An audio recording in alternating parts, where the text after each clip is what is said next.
Man, oh man, I am in the building, St. Louis, Missouri, with one of I'm guessing she's probably one of the hottest stylists they say this side of Mississippi. I don't know. She might be, she might not be, but you be the judge. You got to check out. I'm here with one of my childhood friends. We went to every school together, from elementary, junior high, high school, graduated with her. But like I told y'all, I only interview the jewels. If you a jewel, I'm coming to get you. Ma'am, introduce yourself to the world. My name is Marleishia Brown, and I am from Berkeley. Originally on the side of Faithtown, as I should say. I started off doing her as high school, no, I'm gonna say my sophomore year. Sophomore year in high school? Yeah. Okay. I used to start off doing my hair like every Wednesday was my thing of doing my hair every Wednesday. I would make sure my hair was done every Wednesday, whether I did it or went somewhere else and got it done. Mm-hmm. And then when I, started getting close to getting out of school, I knew I didn't really know what I wanted to do, but I knew I wanted to, in my mind, I wanted to go out and go to school. Mm-hmm. And I didn't, but then I started doing her in my mama's sitting room, mm-hmm. charging $20 a head. Okay. And then started doing people hair from school, mm-hmm. friends and family. Mm-hmm. And then I just, got the passion of doing it. Went to her school, went straight out of high school, straight to her school. And honestly, the rest is history. Before we get to this part right here, so when after you got your certification, you got all of that, where was your first shop? I went straight from her school. I went to Studio 6 Salon and Spa, okay. which is on Lindbergh. She's still on Lindbergh. Okay. She came to the school one day and spoke with us, and she came in and she spoke on, if anybody understands the terms of booth rent and commission. Mm-hmm. Coming straight out of school is like a nervous thing to come right out of school and go work at somebody's shop and become a booth renter, which is a stylist that make their own money and you just pay someone weekly. Mm-hmm. Versus you going to somebody's shop and they commission and salary and you don't have a clientele and you basically get whatever they decide they want to pay you and you get paid weekly. Mm-hmm. You still, you pay your insurance, you pay your taxes, you do all the legit things that you're supposed to do. So I heard a lot of stuff that she was saying. I listened to it. I went there. I probably worked with her for at the beginning, probably about 4 years. Then I left. I tried to go booth rent somewhere else, went in the city. Speak about that. So where you go after that? I went to Tootie's. Okay. In Jennings. Okay. Worked there. And it was okay, but it was booth rent. I really didn't know nothing about, going out, hustling, passing out flyers, and doing this. So I would sit and just wait on walk-ins. Or if I didn't do clients, I would just assist and help her do her people shampoo, mold them. And then honestly, for real, she was a lot of help because if I wasn't making no money and if I'm assisting her, instead of me paying her booth rent every week, she actually was giving me money back or telling me that I didn't owe booth rent, but she would take what I did as in helping her. Mm-hmm. I stuck with her for probably about 2 years. Okay. She changed her location from Natural Breeze to Jenny Station Road. I left there. I went back to Studio 6. Okay. Because of course I'm like, well, shoot, I know I got guaranteed money there. Mm-hmm. I stayed working for her for probably about a good another 5 years. Mm-hmm.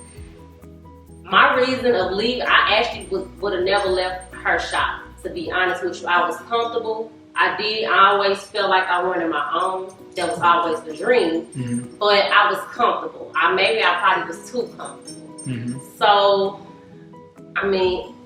it turned out to be something bad on her term of, letting me go, mm-hmm. which I'm glad she did. Mm-hmm. So when she let me go, I ended up leaving her salon and I went to St. Louis Styles.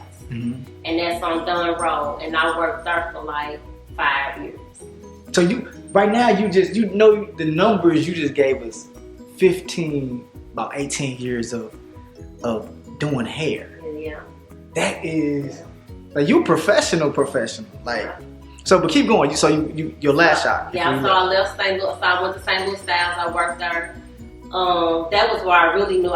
When I left Studio 6, all my clientele that I had, which like I said, she was a commission salary. You know, I probably get in trouble if I say this, but hey, I'm gonna tell. She would have control over all of your clientele, everything. So when clients would call her shop and book, they would call and her receptionist would book for you. I guess maybe I was smarter than what she thought I was. So I would always write down my own clients, their phone number and everything. So when she actually got rid of me on her terms of telling me that I had outgrown her salon, when I was like, what, outgrown? I had never heard nothing like that a day in my life. But I'm like, okay, she let me go. I went home.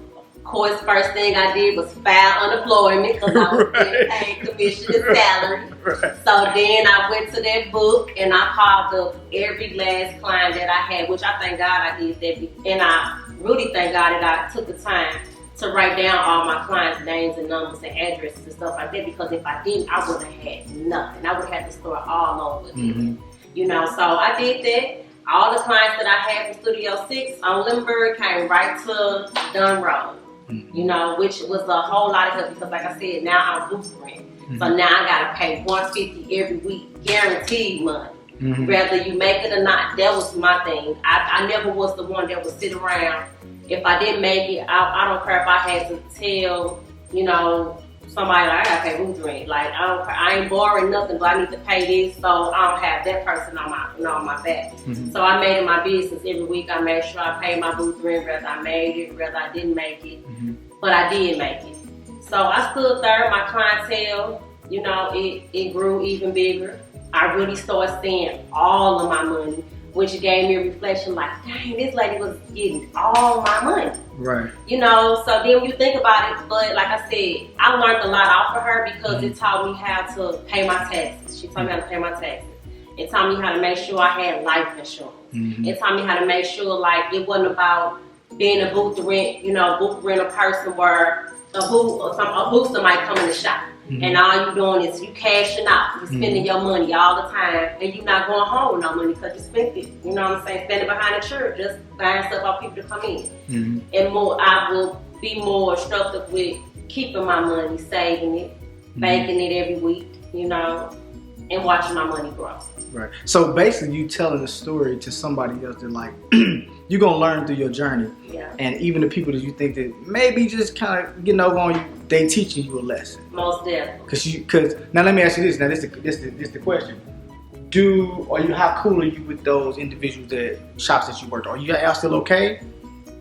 I mean, I don't have no beef with nobody. Right. You know, I see them on the street, I'ma speak. Right. Even with, you know, me working with, you know, like I said, that was my first shop. I learned a lot. Right. When I have seen her on the street or seen her at her, I think I seen her a couple of years at her class, you know, I acknowledged her, you know. Matter of fact, I even was out like, let's take a picture, you know. Right. You know, I don't have no bad blood because I feel like I learned a lot, you know. Right. I take, you know, people, I don't take them for granted. I take them as a lesson learned, you know, and try to grow from it. So, I mean, I don't have no bad blood. So we've been out of school going on 21 years now. Yeah. So we've been in school 20 years, and that 20 years you have grown so much and learned so much about what you do now. Right. So let me ask you a question. We're now in your new shop, and you got all of this knowledge. Do you pass it down to the young ladies that work in your shop? Do you do the same? That's good. I pass down the knowledge. I even try to school them on it. I even try to, honestly, when I first started off in my own salon from the first one that I got, I ended up taking what I learned from her. She had a pay scale that she was actually paying us on. She bring you in and she started charging you she started paying you every 6 clients, she might give you $10 an hour. The more you do, the more you get. I reversed that, and when I started doing it, I started bringing girls in straight out of school. You know, first 2 weeks was free. You know, after 2 weeks, we can I do $50 for the next 2 weeks. After that, $100 the next 2 weeks. My booth rent over at that place was like $150. So I would just actually just try to help them grow and watch them grow. My way of getting clientele over there, I ended up putting coupons in the back of like 4 different shopping spaces around the area. And that helped bring in clientele where my workers wasn't just sitting there. You know, they always knew somebody was going to walk through the door, but it's not always the responsibility of the owner to build nobody's clientele, because you should be able to get up, pass out suppliers, pass out cards, keep your own hair done. So when you out in the streets and you out at Sam's or Walmart and somebody compliment your hair, you should be able to just hand them a card or a flyer. Whether you did your own hair, somebody else did it. You know, that's how you try to grow your own business. So I will always do that. I will never go out in the streets without my hair done. Ever. I heard that. I don't wear hats. You know what the thing about it? I don't remember you not ever having your hair done our entire life. I don't. I don't remember that. So you telling your story, I hope you're a testament to anybody, not just in the hair business, like in any business. You talked about the entire time. You talked about consistency and learning, and then having your own. You know, it's not easy because you're a mother. You're a mother. You have your daily challenges, relationship challenges. Like that plays a part in there too. But you kept it moving. Natural born hustler. She from St. Louis, y'all. She from St. Louis. Well, Marleishia, I'm not gonna keep you long. I salute the divinity in you, and we'll see you next time.